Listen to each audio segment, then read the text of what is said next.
마태복음 12장 1절부터 8절까지 말씀을 통해서 안식일의 주인이란 제목으로 주의 말씀을 나누겠습니다.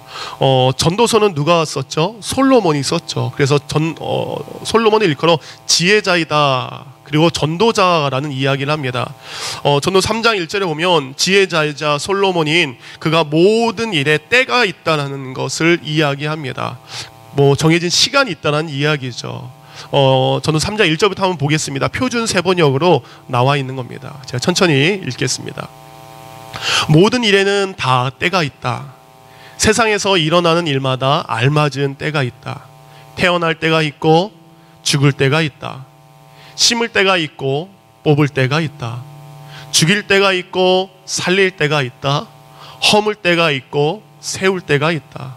울 때가 있고 웃을 때가 있다. 통곡할 때가 있고 기뻐 춤출 때가 있다. 돌을 흩어버릴 때가 있고 모아 드릴 때가 있다. 껴안을 때가 있고 껴안은 것을 삼갈 때가 있다. 찾아 나설 때가 있고 포기할 때가 있다. 간직할 때가 있고 버릴 때가 있다. 찢을 때가 있고 꿰맬 때가 있다. 말하지 않을 때가 있고 말할 때가 있다. 사랑할 때가 있고 미워할 때가 있다. 전쟁을 치를 때가 있고 평화를 누릴 때가 있다. 사람이 애쓴다 해서 이런 일에 무엇을 더 보탤 수 있겠는가? 이제 보니 이 모든 것은 하나님이 사람에게 수고하라고 지으신 짐이다. 하나님은 모든 것이 제때에 알맞게 일어나도록 만드셨다. 아멘. 맞는 말씀입니다. 모든 것에 때가 있습니다. 일할 때가 있고요, 쉴 때가 있습니다. 해야 할 때가 있고 하지 말아야 될 때가 있습니다. 그래서 하나님께서는 그 모든 것이 알맞은 시간에, 정확한 시간에 일어날 수 있도록 만드셨다라 그랬습니다. 제가 지난주에 퀴즈를 드리고 선물 받으셨나요? 커피? 네. 또 하나 한번 하도록 하겠습니다. 맞히신 분에게 헤일이 박동환 선교사님이 주신 커피를 하도록 하겠습니다. 세상에서 가장 정확한 시계가 뭘까요? 세상에서 가장 정확한 시계 뭘까요? 예? 너무 허무한데요. 네, 나강우 자매님 이따 저에게 오세요. 제가 드릴게요. 우리는 보통 가장 정확한 시간, 스위스에서 만든, 제가 보니까 가장 비싼 시계가 보니까 파텍 필립스라는 회사에서 만든 시계래요. 전 처음 듣는데 굉장히 고가의 시계라고 합니다. 근데 하나님께서 우리에게 주신 배꼽 시계가 최고의 시계입니다. 때만 되면 어떻습니까? 밥 먹으라고 밑에서 아우성 치죠. 그래서 제때 밥 먹지 않으면 화나기도 하고 짜증나기도 합니다. 우리에게 가장 적절한 시간, 그것을 우리에게 알려주는 것이 하나님께서 우리에게 주신 배꼽 시계입니다. 무엇이든지 그 정해진 시간에 제때에 맞춰서 꼭 해야 될 것이 있는데 이것을 골든타임, 황금 시간이라고 우리는 이야기를 합니다. 이 골든타임, 황금 시간대 중에 가장 중요한 것 중에 하나가 바로 의학적인 골든타임입니다. 의학적으로 사람이 숨을 쉬지 않아요. 그 숨을 쉬지 않는다는 것은 사망 상태, 죽은 상태에 이르게 된 것입니다. 근데 사람이요, 심장이 멈추고 죽었다라고 할지라도 몇 분 안에? 4분 안에 그 사람이 혈액이 순환이 되고 그 사람이 다시 숨을 쉬게 되면 그 사람이 중추신경, 우리 가장 중요한 중추신경의 모든 기록을 거의 회복할 수 있다고 합니다. 잠시 내가 죽었다 할지라도 그 4분 안에 적절한 치료가 이루어지면 중추신경 그리고 영구적인 장애가 남지 않는다고 합니다. 심근경색을 많은 분들이 또 어려움이 있죠. 심근경색에 걸렸을 때 심장에는 피가 돌아가지 않습니다. 심근경색의 골든타임은 얼마나 될까요? 심근경색의 골든타임은 1시간이라고 합니다. 심장에 어떤 심근경색의 문제가 왔을 때 1시간 내에 가서 튜브를 삽입하고 다시 피가 돌게 하면 그 사람은 살아날 수 있다고 합니다. 중증외상, 심각하게 다쳤어요. 손이 잘리고 발이 잘리고 손가락, 발가락 여러 가지 큰 상처를, 그리고 큰 데미지를 입었을 때는 얼마나 걸릴까요? 1시간입니다. 중증의 외상, 심각한 사고가 났다 할지라도 1시간 이내 수술대에 가면 치료될 확률이 굉장히 높다고 합니다. 절단 사고가 많이 납니다. 손가락, 발가락, 그리고 치아가 빠지기도 하는데 박재인 선생님, 제가 맞는지 모르겠지만 제가 책에서 본 거는 6시간 이내에 치료받으러 오면 잘 붙는다라고 합니다. 그래서 손가락이나 뭔가 절단 사고가 있을 때 이 6시간의 황금 시간을 지키라고 합니다. 골든 타임, 이것을 잘 지켰느냐 지키지 못하냐에 따라서 전혀 다른 결과가 일어나기도 합니다. 우리 성도들에게도 골든 타임이 있습니다. 우리 성도들에게 하나님께서는 사도 바울을 통해서 어떤 골든 타임이 있는지 이렇게 말씀해 주셨습니다. 사도 바울이 이사야 49장 8절 말씀을 인용해서 이렇게 우리에게 말씀하고 계십니다. 다 같이 읽겠습니다. 시작.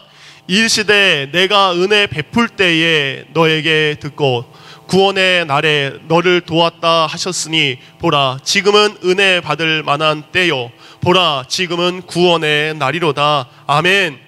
하나님께서 은혜를 베풀었을 때에 우리는 은혜를 받아야 됩니다. 아멘. 하나님께서 구원을 베풀었을 때 우리는 구원을 받아야 됩니다.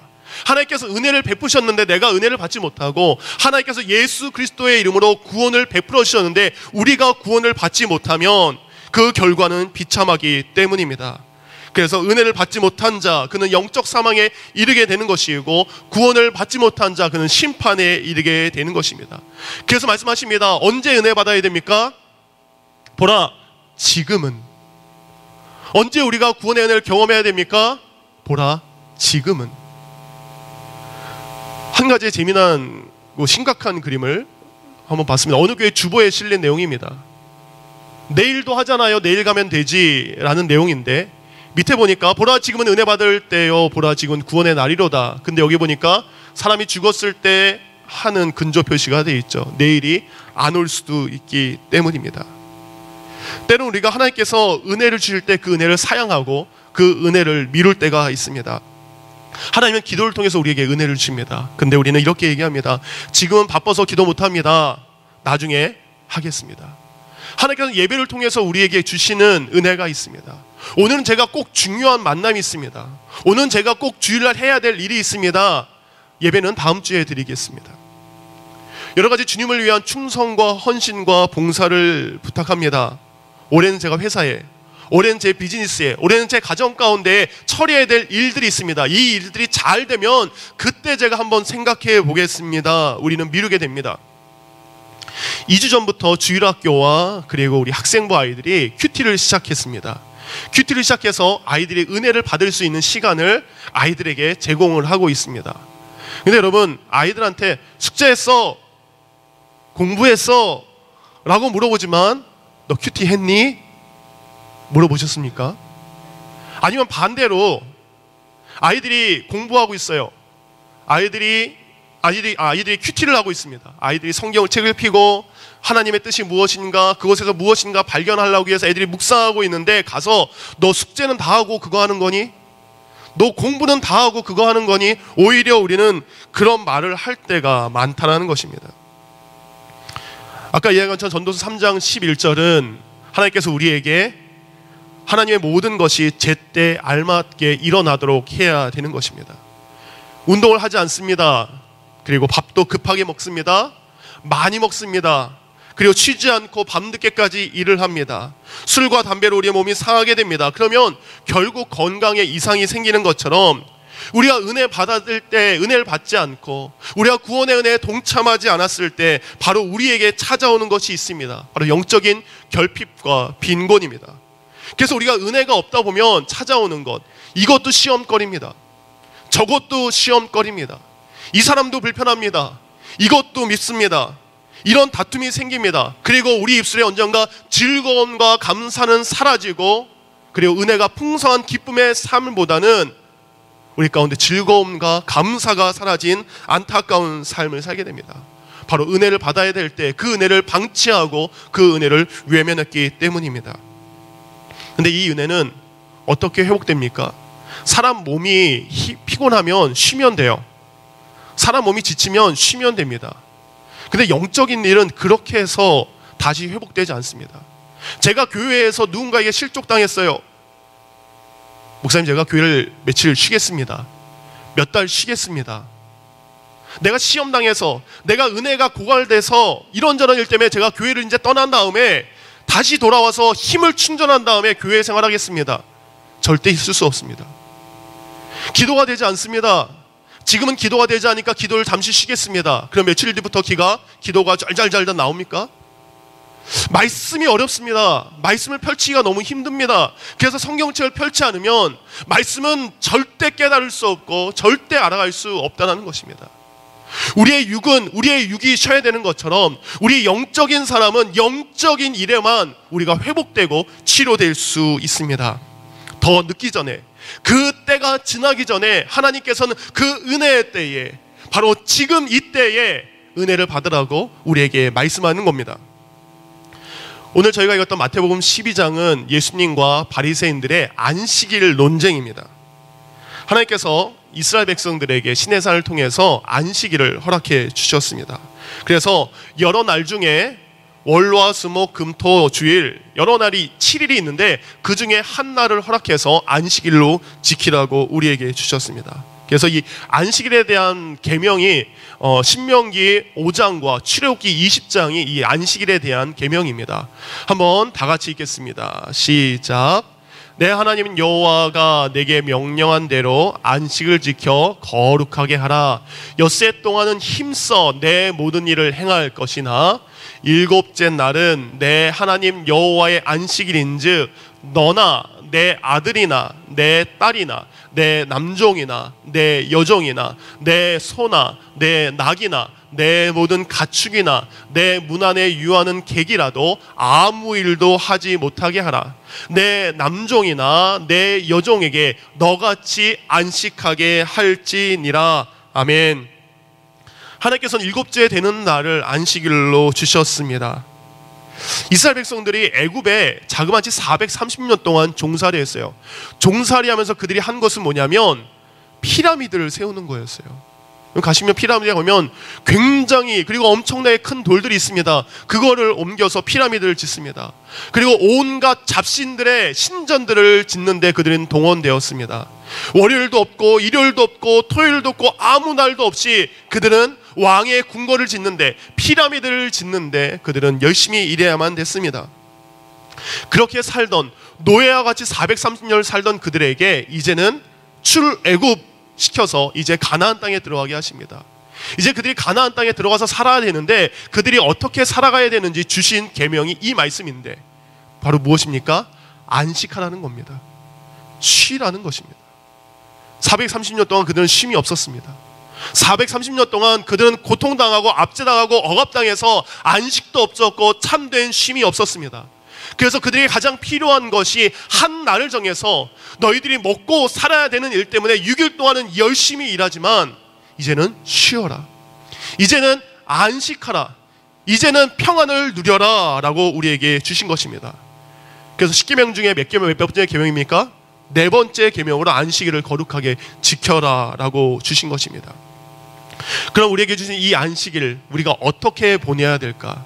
근데 이 말씀을 나누기 전에 제가 계속해서 안식일이라고 얘기하고 있습니다. 근데 오늘은 무슨 요일이죠? 무슨 일이죠? 주일입니다. 지금도 유대인들은, 그리고 제7일 안식일 교회에 다니시는 분들은 토요일을 안식일을 지키고 있습니다. 그러니까 정확한 그 안식일은 시작은 금요일날 해가 질 때부터 토요일날 해가 질 때까지가 바로 안식일입니다. 그래서 그 사람들은 이날을 안식일로 정해서 예배를 드리게 되는 것입니다. 제가 소망의 어르신들한테는 제가 2번 정도 왜 우리가 주일날 예배 드려야 되는지 말씀을 함께 나누었습니다. 이 안식이란 히브리의 뜻은 사밧. 쉽게 얘기하면 여러분 씨름할 때 뭐 잡으시죠? 삿바 잡으시죠? 삿바라고 기억하시면 됩니다. 이 안식일이 사바스라는 건데, 안식, 쉰다, 7번째, 그래서 몸과 마음이 쉰다는 뜻을 가지고 있습니다. 그래서 창세기 2장 2절에 보면 하나님이 지으시던 일이 7째 날에 이를 때에 마치니라. 하나님께서는 6째 날 동안 창조를 하셨습니다. 그래서 이 안식일은 그 창조의 날을 기념하는 것입니다. 이 안식일 날은 창조의 하나님을 기억하는 날입니다. 근데 신약 성경으로 넘어옵니다. 모든 구약 성경, 39권의 구약 성경은 앞으로 오실 우리의 구원자, 우리의 메시아 예수 그리스도에 대한 예언의 말씀, 증거에 대한 말씀, 기록의 말씀입니다. 그 증거의 말씀이 이제 신약에 대해서 이루어졌죠. 누가 오셨습니까? 예수님이 메시아로 오셨습니다. 예수님이 오신 다음에 우리에게 가장 중요한 날은 예수님께서 우리의 모든 죄와 허물을 지으시고 죽으셨고, 그 죽으신 지 며칠 만에 사흘 만에 무덤에서 살아난 것입니다. 근데 예수님께서 살아나신 그날이 어느 날입니까? 바로 이 주일날입니다. 마태복음 28장 6절을 보면 그가 여기 계시지 않고 그가 말씀하신 대로 살아나셨느니라. 와서 그 누우셨던 곳을 보라. 죽음 가운데 머물러 계신 것이 아니라 이제 살아나셔서 하나님의 놀라운 일을 감당하셨던 예수님처럼 이제 믿음을 가진 성도들이 주일날 모이는 것입니다. 주일날 모여서 그 부활을 기념하여 예배를 드리는 것입니다.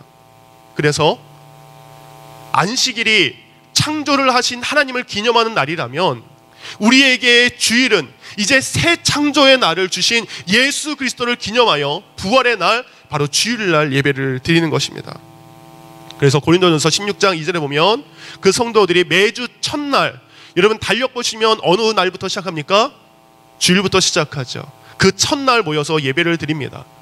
사도행전 20장 7절입니다. 그 주간의 첫날 어느 날입니까? 주일에 우리가 떡을 떼려 하여 모였더니 바울이 강론할새 밤중까지 계속하며, 주일날 모여서 함께 친교합니다. 그리고 그때 사도 바울이 말씀을 증거합니다. 어느 때까지? 밤중까지. 저는 밤중까지 안 합니다. 밤중까지 하면 제가 쓰러집니다. 그래서 주일날 모여서 함께 교제하고 그리고 말씀을 듣는 날입니다. 근데 유대인들은 왜, 그리고 안식일교들은 왜 토요일날 드릴까요? 유대인들에게 있어서 예수 그리스도는 메시아입니까? 아니면 선지자 중에 한 사람입니까? 아직도 선지자 중에 한 사람입니다. 그래서 그들은 지금 메시아를 여전히 기다리고 있습니다. 그래서 예루살렘에 가면 황금 사원이 기다리고 있는데 황금 사원 앞에 있는 문이 바로 사자문이라고 하는 문입니다. 근데 그 문은 열리지 않게 돼 있는 것이 아니라 뭐가 막혀 있습니까? 돌로서, 벽돌로서 꽉 막혀 있어요. 그래서 그들은 메시아가 오게 되면 이 황금 사자문에 막혀진 담을 부숴버리고 그리고 황금 사원이 있는 그 자리에서 메시아가 임하게 될 것이다. 그때 성도들이 부활하게 되는데 가장 먼저 부활하기 위해서 여러분 그 성 앞에 수많은 무덤들이 있어요. 예전에 한번 설교할 때 말씀드렸죠. 신들러 리스트에 나온 맨 마지막 장면에 수많은 무덤들이 바로 그 황금 사원에 있습니다. 메시아가 오면 내가 먼저 부활할 거야 라는 소망을 가지고 거기다가 돈 많은 사람들이 장사하는 겁니다. 그렇기 때문에 메시아를 그들이 인정하지 않기 때문에 토요일날 예배를 드리는 것입니다. 안식일 교회 교리의 문제는 바로 이것입니다. 성부와 성자와 성령은 같은 분입니다. 같은 신성과 같은 인격을 가지신 분입니다. 똑같은 분입니다. 어느 분이 높고 어느 분이 낮은 것이 없습니다. 근데 안식일교 신도들은 하나님이 가장 큰 분이라고 생각하고 그 다음에 예수님, 그 다음에가 바로 성령이라고 생각을 하는 겁니다. 그래서 하나님이 가장 큰 존재이기 때문에 그 하나님이 구약 성경에서 준 안식일을 지키는 것이 그들은 맞다라고 생각하는 거예요. 예수 그리스도를 믿지만 예수 그리스도의 신성을 그들이 부인합니다. 물론 예수님께서 우리의 죄를 담당해서 십자가에 달려 돌아가셨습니다라는 것을 인정하지만 예수님의 신성을 부인하는 것입니다. 그래 그들은 예수 그리스도의 부활보다 하나님을 더 구약 성경에 지금 의지하기 때문에 그들은 아직도 안식일날, 금요일날, 토요일날 예배를 드리게 되는 것입니다. 이 안식일에 대한 것들은 다음 주에 이어서 또 말씀을 드릴 겁니다. 왜냐하면 다음 주에도 이 안식일에 대한 말씀입니다. 어쨌든 우리는 지금 안식일, 우리에게 있어서는 이 안식일의 완성인 주일날 예배를 드리는데 이 주일날 우리가 무엇을 해야 될까? 바로 이렇게 하기를 원하십니다. 다 같이 한번 읽겠습니다. 시작. 육적인 쉼을 누려야 합니다. 광야에 있는 이스라엘 백성들에게 쉼을 주기를 원하셨습니다. 광야에 있는 이스라엘 백성들의 아픔의 상처는 쉼을 통해서 치료가 될 수 있기 때문에 하나님께서는 그들에게 쉬라고 말씀해 주셨습니다. 지난주 마태복음 11장 28절 수고하고 무거운 짐진 자들아 다 내게로 오라 내가 너희를 무엇하게 하리라? 쉬게 하리라. 여러분 인생의 무거운 짐을 지고 살기를 예수님 원하지 않습니다. 인생의 무거운 짐을 예수님께서는 내려놓고 쉬기를 원하신 것입니다. 그래서 안식일날 이런 말씀을 하셨습니다. 출애굽기 34장 21절 너는 엿새 동안 일하고 일곱째 날에는 쉴지니 밭 갈 때나 거둘 때에도 쉬라 라고 이야기하십니다. 여러분 농경사회를 그들이 이제 시작하게 됩니다. 자기의 땅, 자기의 소유가 생기면서 이제는 씨앗을 뿌려서 가꿔야만 먹을 수 있습니다. 근데 파종할 때, 추수 때가 제일 바쁠 때죠. 근데 파종할 때가 이르러서 그날이 주일이거든 안식일이거든 뭐하라? 쉬어라. 1년 농사를 마무리 지는 것이 주일입니다. 그때 추수하지 말고 그날 뭐하라? 쉬어라 라고 이야기하십니다. 한국에서 일하는 우리 한국 근로자들의 평균 노동시간을 한번 조사해 봤습니다. 2000년까지만 해도 한국 사람들의 평균 근로시간은 1년에 2512시간이라고 합니다. 당시 2위가 멕시코였는데 멕시코 사람과 한국 사람의 근로시간의 차이가 자그마치 200시간 이상 차이가 난다라고 합니다. 그래서 2007년까지가 대한민국이 전 세계에서 노동시간이 가장 많은 나라였어요. 근데 2008년 멕시코랑 순위가 바뀌었습니다. 주 5일이 시작되고 그리고 경제 위기로 여러 가지 이유 때문에 정규 노동자들보다 임시 노동자들, 시간 노동자들, 근로자들이 많이 생겼기 때문에 자연적으로 평균 근무 시간이 줄어들게 되었습니다. 그래서 지금 그들이 일하는 한국에서 일하는 사람들의 평균 근로 시간을 8시간에서 8.5시간 정도로 보고 있습니다. 여러분, 근데 우리 이민자의 삶 가운데 8.5시간 근무, 세계에서 일 두 번째로 많이 하는 시간이지만 여기 계신 성도님들에게는 무슨 시간입니까? 황금 같은 시간이에요. 8시간만 일해도 좋겠다, 9시간만 일해도 좋겠다라는 이야기를 합니다. 우리 여기 세탁소 일하시는 분이 가장 많다라 그랬죠. 여러분, 세탁소 몇 시에 문 여시죠? 7시에 열기도 하고 6시에 열기도 하고요. 몇 시까지 하십니까? 예, 일이 많으면 9시까지도 기계 돌려야 돼요. 근데 일이 없으면 그래도 끝날 수 있는 게 6시, 7시. 몇 시간 근무입니까? 하루에 12시간 근무입니다.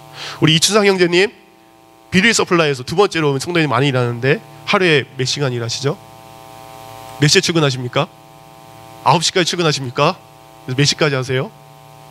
6시, 8시, 그래도 11시간이에요. 한국에 8시간, 9시간 일하는 것도 많다라고 하는데 우리 대부분 성도님들이 일하고 있는 그 자리에 우리 너무 많이 일을 하고 있습니다. 근데 우리가 일을 해야 될 수밖에 없는 상황이기도 하죠. 그렇지만 그래서 주님께서 말씀하십니다. 너희들이 안식해야 될 이 날은 어떻게 하라? 안식해라, 쉬어라 라고 이야기를 하십니다. 왜냐하면 사람은 기계가 아닙니다. 무리해서 일하고 무리해서 돌리다 보면 어떤 식으로든지 우리 몸에 건강에 이상이 생기기 때문입니다. 제가 이제 샬롯에 온 지 거의 3년이 돼갑니다. 그래서 애틀란타 저도 이제 11시간, 12시간 일했을 때는 지금보다 20파운드가 적었습니다. 그래서 샬롯에 와서 지금 20파운드가 통통하게 살이 올랐습니다. 제 핸드폰에 이 만복의 기능이 있더라고요. 그래서 하루에 얼마나 걸었나 밤에 체크해 보니까 1000걸음에서 2000걸음밖에 안 걸어요. 제가 새벽 예배 나와서 있다가 여기 갔다가 차 타고 갔다가 하니까 2000걸음도 채 안 될 날이 많은 거예요. 2000걸음도. 그리고 끼니를 먹을 때는 많이 먹게 되고 또 안 먹을 때는 굽고 이다 보니까 폭식하게 되고 과식하게 되고 몸이 이게 좋아지지 않는 것 같더라고요. 그래서 제가 3주 전부터 아내랑 운동을 시작했습니다. 제가 미리 말씀 안 드리는 건 하다가 포기하면 창피한 거잖아요. 그래서 3주까지 지금 했습니다. 제가 화요일 날은 성경 공부 모임이 있고요, 수요일 날은 소망회가 있고, 목요일 날은 우리 교육자 미팅이 있고, 금요일 날은 주로 이제 금요기도회랑 주일 준비하게 되는데 오전 시간에 바빠요. 그래도 안 되겠다라는 생각이 들어서 새벽 예배가 끝나자마자 잠시 한 30분 정도만 기도하고 아내가 애들 학교 보낸 시간을 맞춰서 이제 공원에 가서 운동을 합니다. 얼마나 힘들던지. 왜 힘듭니까? 안 하던 거 하려고 하니까 힘들더라고요. 그래서 1시간 반 정도 걸으니까 한 8,000걸음에서 9,000걸음 정도 나오더라고요. 몸이 적응하는 기간입니다.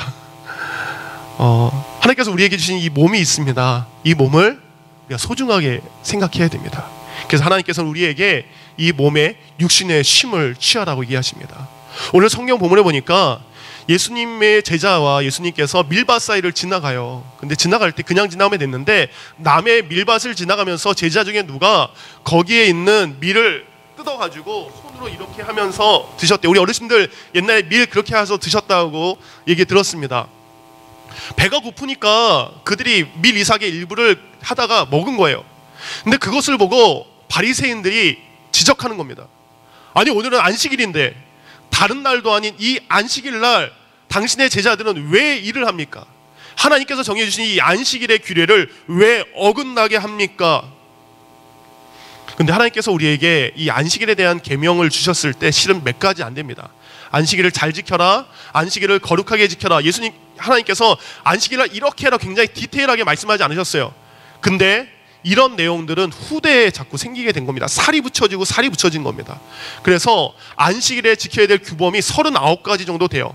근데 이 39가지 밑에 또 수십 가지의 곁가지들이 붙였습니다. 예를 들면 이런 엉뚱한 것들이 있습니다. 주일날 밥을 먹어요. 배식할 때 그릇에다가 배식을 하는데 누가 잘못 보니까 이 밥이 묻어진 밥 그릇에 뭐가 묻어져 있는 거예요. 더러운 게. 그러면 그거 사용하셔야 됩니다.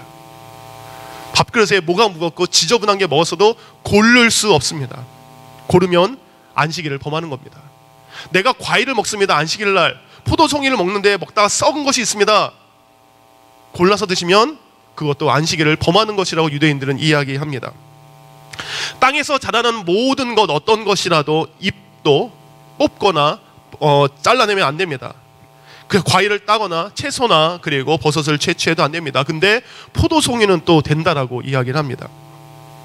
자라나는 꽃 그리고 식물들에 손을 대서는 안 됩니다. 매달린 과일에 냄새를 맡는 것은 위법이고 꽃의 향기를 맡는 것은 가능하다고 얘기합니다. 주일날 남편분이 생일이어서 여러분이 꽃 선물을 줬어요. 그러면 그 꽃병을 어떻게 하죠? 꽃병에다 꽂아서 뭘 줘야 됩니까? 물 줘야 되죠. 물 주면 율법을 어기는 겁니다. 물은 언제 줍니까? 다음날 주셔야 됩니다. 하나님은 이런 것을 만들지 않았습니다. 하나님은 이런 것을 성경에 기록하지 않으셨습니다. 하나님은 이런 것들을 원하지 않으셨습니다. 하나님이 원하는 율법의 정신, 이 안식일의 정신은 사람을 위하여 만들어 주신 것입니다. 곧 배고픈 사람의 굶주림을 하나님은 허락하지 않으셨습니다. 추수할 때에 하나님이 세우신 원칙은 이렇게 있습니다. 너희들이 추수할 때 전부 거둬들이지 마라. 모퉁이에 있는 것을 남겨두어라. 수확을 하다 보면 모퉁이에 있는 것들이 있습니다. 그것같이 싹쓸이하지 말고 남겨두어라. 수확을 하다 보면 떨어지는 미랄들이 있겠죠. 그것을 다 줍지 마라. 누굴 위한 겁니까?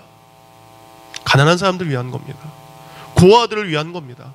과부들을 위한 겁니다. 먹지 못하는 이방인들, 객들을 위해서 바로 그들을 남겨두라라고 이야기하신 것입니다. 곧 예수님께서는 배고픔 가운데 있는 그들을 먹어도 된다. 곧 다윗이 사무엘상 21장에 다윗과 함께한 자들이 성전에 들어가서 성전의 제사장만 먹을 수 있는 진설병을 그들이 먹게 됩니다. 근데 그것에 대해서 안식일을 범한 것이 아니다라고 이야기합니다. 곧 하나님께서는 우리의 육신에 필요한 것들을 채우기를 원하십니다. 내 몸이 피곤하면 내 몸을 쉴 수 있는 날을 주일날 쉬기를 원하시는 것입니다. 그러게 예수님 말씀하십니다. 안식일의 주인은 우리입니다. 율법이 아니고 법이 아닙니다. 하나님의 성도들이 이민자의 삶을 살고 있는 여러분들이 육신적으로 강건하여 쉼을 얻기를 원하시는 것입니다. 두 번째 우리에게 주신 쉼은 이러한 영적인 비밀이 또한 있습니다. 읽겠습니다. 시작. 영적인 쉼을 누려야 합니다.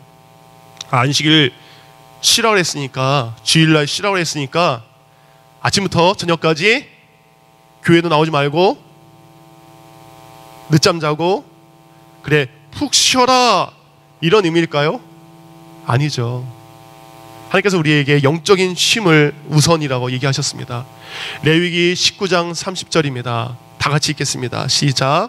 내 안식일을 지키고 내 성소를 공경하라. 나는 여호와니라.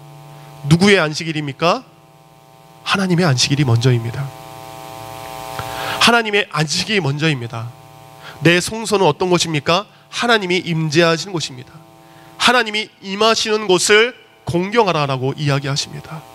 곧 하나님께서는 내가 주인인 이 주일 안식일을, 그리고 내가 임하는 그곳에서 너희들이 나를 공경하라라고 말씀하고 계십니다. 명절 때 우리 온 가족이 모이게 됩니다. 그러면 얼마나 흐뭇합니까? 많은 가족이 모여서 아들, 딸들, 손주들이 모였을 때 우리 어르신들이 흐뭇하게 그 모습을 봐요. 왜 그렇습니까? 맛있는 음식을 먹어서 좋은 것도 아닙니다. 용돈 받아도 좋긴 좋지만 그것이 전부가 아닙니다. 우리 어르신들이 명절 때 왜 가족들이 다 모이기를 원하십니까? 사랑하는 가족들이 모여서 맛있는 거 먹고 즐겁게 시간 보내고 함께 이야기하고 함께 무엇인가를 하는 그 모습이 부모님들에게 자체의 기쁨 아닙니까? 곧 하나님의 백성들이 하나님을 믿는 모든 성도들이 모여서 하나님이 정해진 곳에서 정해진 그때 함께 예배하고 찬양하고 그리고 이곳에서 영광 돌리는 그 모습을 하나님께서 기뻐 보시는 줄 믿습니다. 그러기에 안식일을 영적인 쉼을 주님 안에서 누리라고 이야기하십니다. 레위기 23장 3절 말씀, 엿새 동안은 일할 것이요 일곱째 날은 쉴 안식일이니 성의 날이라. 너희는 아무 일도 하지 말고 이는 너희가 거주하는 각처에서 지킬 여호와의 안식일이라. 여기서 두 가지의 계명이 있습니다. 먼저 성회의 날이라는 거예요. 성회의 날은 거룩한 날, 모이는 날입니다. 그 안식일이 되면 성도들이 함께 주님 계신 곳에 모입니다. 그리고 그곳에서 안식을 누리게 됩니다. 그런 다음에 나와 있는 게 너희가 거주하는 각처에 들어가서 쉬어라 라고 얘기하시는 거예요. 아침부터 저녁까지 쉬기만 해라라고 얘기하시는 것이 아니라 하나님의 이름으로 모인 그곳에 먼저 예배하고 예배에 끝난 다음에 돌아가서 너희 각 집에 돌아가서 편하게 쉬어라. 곧 주일날은 영적인 쉼과 육적인 쉼이 이루어지게 되는데 영적인 쉼이 우선이고 육적인 쉼이 그 다음이라는 것입니다. 근데 우리는 자꾸 바꾸죠. 하나님 오늘 몸이 너무 안 좋습니다. 제가 오늘은 육적인 쉼만을 좀 하겠습니다. 영적인 쉼은 다음 주에 하겠습니다. 이렇게 미루기도 합니다. 그래서 하나님께서 우리에게 영적인 쉼을 누리는 것이 먼저라고 이야기하십니다. 저희가 아까 읽었던 창세기 신명기 5장 14절을 보면 거기에 남종이나 여종이나 안식일을 지켜라 라는 내용이 같은 성경 구절인데 위에도 나오고요 밑에도 나옵니다. 위에도 쉬게 한 다음에 내 딸이나 아들이나 남종이나 여종이나 쭉 가축 이름 나오고 다시 맨 마지막에 가서 남종이나 여종도 함께 안식일 하게 해라 라는 얘기가 두 번에 나오게 합니다. 안식일의 정신은 자비가 포함되어 있습니다. 신명기 말씀 저희가 읽었던 것에 너희가 애굽에서 그의 편손과 그의 능하신 손이 너를 인도한 것을 기억하라라는 이야기를 했어요. 애굽에서 종살이 했습니다. 애굽에서 아픔 가운데 살았습니다. 근데 하나님께서 그들을 사랑하셔서 이제 그들이 은혜에 빚진 자가 되었고 자유인이 되었습니다. 그 은혜가 얼마나 귀중한지 그들은 압니다. 그렇다면 너희가 받은 그 은혜, 내가 너희에게 준 이 자비를 가지고 너희 남종에게도 너희 여종에게도 함께 안식하며 함께 예배하며 그들 가운데 쉬라라고 얘기하는 것입니다. 아까 말씀드렸듯이 하나님께서는 우리에게 디테일한 계명들을 그렇게까지 많이 주시지 않으셨어요. 근데 오늘 바리새인들의 정신을 보시기 바랍니다. 하나님께서 주시는 그 말씀은 억울한 자, 아픈 자, 괴로워한 자, 힘든 자들에게 자비를 베푸는 거였는데 바리새인은 무엇합니까? 그들이 알고 있는 그 수만 가지의 율법과 말씀을 통해서 사람을 정죄하고 사람을 비판하고 사람을 판단하고 사람의 가슴을 찢어게 하는 것입니다. 너희가 왜 무죄한 자를 정죄하느냐, 이것이 예수님의 말입니다. 내가 받은 은혜를 가지고 나 혼자 하나님 앞에 예배 쓰는 것이 아니라 우리 영적인 공동체이기 때문에 영적 은혜를 느낄 수 있는 모든 사람들이 함께 모여서 예배드리라는 것입니다. 예배는 나 홀로 드리는 것이 아닙니다. 영적 쉼은 나 홀로 이루어지는 것이 아닙니다. 그러기에 우리가 교회 나오지 못했을 때 집에서 드리는 예배, 인터넷 교회, 나 홀로 드리는 예배, 하나님께서 기뻐하지 않으신다는 겁니다. 모든 예배는 나와 하나님의 십자가의 관계, 그리고 나와 성도와의 관계, 그 모든 것이 합당하게 이루어져야 되는 것입니다. 그 영적인 쉼이라는 것은 나와 하나님과의 관계, 나와 성도들과의 관계가 함께 이루어졌을 때 영적인 쉼이 이루어지게 되는 것입니다. 근데 당시 종교 지도자였던 바리새인들은 자신들은 의롭다 하고 그렇게 아파하는 사람, 굶주려서 배고픈 사람, 얼마나 헐벗었으면 그것을 먹을까 위로하는 것이 아닌 자기들이 원하는 대로 사람을 비판하고 정죄하는 것이 그들이 행했던 모습입니다. 사랑하는 성도님들, 말씀을 마치면서 나는 제사보다 자비를 원한다라는 말씀을 기억하시기 바랍니다. 우리가 형식적으로 가식적으로 습관적으로 앉아서 예배를 드리는 것보다 내 형제를 긍휼하게 여기고 내 자매를 긍휼하게 여기는 그 마음을 하나님께서 더 원하시는 것입니다. 보라, 지금은 은혜 받을 때요, 지금은 구원의 날이다. 여러분, 은혜를 받을 때 은혜를 받으셔야 됩니다. 구원의 날에 구원에 동참하셔야 됩니다. 이 거룩한 구원의 날, 주님 내가 영적인 쉼을 우선으로 갖고, 또한 내가 집에 가서 육적인 쉼을 가질 때도 내 몸이 다시 한번 건강하게 충전되기를 원합니다. 이러한 믿음의 고백이 여러분의 고백이 되기를 원합니다. 왜냐하면 창세기 2장 3절에 보니까 하나님께서 일곱째 날 복을 주사 거룩하게 하셨으니, 곧 하나님께서는 이 날을 복 주셨습니다.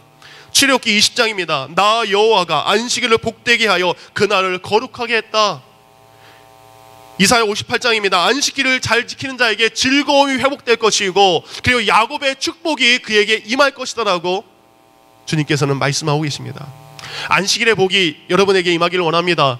주일의 복이 이곳에 임하기를 원합니다. 주일의 복이 이곳에 임해서 여러분이 육적인 쉼과 영적인 쉼을 얻어서 주님을 위한 더 기쁜 일, 더 놀라운 일, 더 은혜로운 일을 감당할 수 있는 복된 성도가 되기를 우리 주 예수님의 이름으로 축원합니다. 들은 말씀을 생각하면 잠시 기도하겠습니다. 주님, 저에게, 그리고 내 남편에게, 내 아내에게 쉼을 허락하여 주시옵소서. 앞만 보고 열심히 달려가는 공허한 마음이 있습니다. 채워지지 않는 마음이 있습니다. 주님, 무엇으로 그 공허한 마음을 채울 수 있겠습니까? 이 시간 기도할 때 주님, 진정한 예수 그리스도 안에서 영적인 쉼과 그리고 육적인 쉼을 얻을 수 있는 복된 성도가 될 수 있도록 우리 들은 말씀을 생각하며 함께 기도합니다.